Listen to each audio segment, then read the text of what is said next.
இந்தியாவின் மீதான பயங்கரவாதம் தண்டிக்கப்படாமல் போகாது என்று பிரதமர் மோடி திட்டவட்டம்.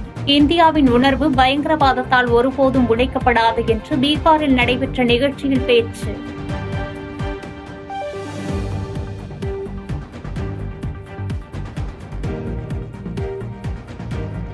ஜம்மு காஷ்மீர் பகல்காமில் தீவிரவாதிகளை வீரத்துடன் எதிர்கொண்டு உயிர் தியாகம் செய்த குதிரை ஓட்டி சையத் அடில் உசேன் ஷாவின் உடல் அடக்கம். முதலமைச்சர் உமர் அப்துல்லா நேரில் சென்று இறுதி மரியாதை.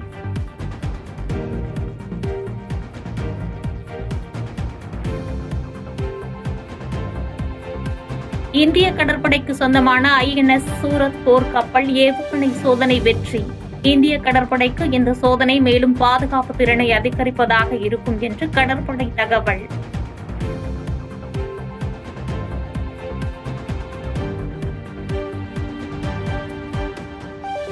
தமிழ்நாட்டின் பல்வேறு இடங்களில் அமைச்சர் பொன்முடியை கண்டித்து அதிமுக சார்பில் போராட்டம். சைவ வைணவ சமயம் குறித்து அவதூறாக பேசியதற்கு கண்டனம்.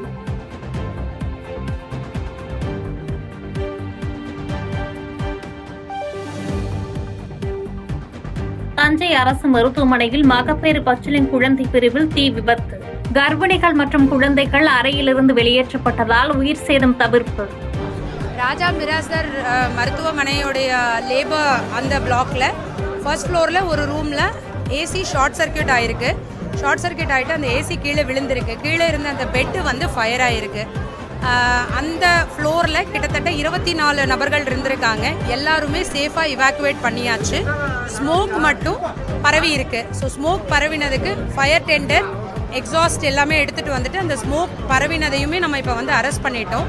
செய்திகளை உடனுக்குடன் தெரிந்து கொள்ள கீழ்கண்ட கேபிள் மற்றும் DTH நெட்வொர்க்குகளில் எம்நாடு செய்தி தொலைக்காட்சியை காணுங்கள். பாதகம் செய்பவரை கண்டால் நாம் பயம் கொள்ளலாகாது பாப்பா. மோதி மிதித்து விடு பாப்பா, அவர் முகத்தில் உமிழ்ந்து விடு பாப்பா. அண்மை செய்திகளை உடனுக்குடன் தெரிந்து கொள்ள இணைந்திருங்கள் எம்நாடு தொலைக்காட்சியுடன்.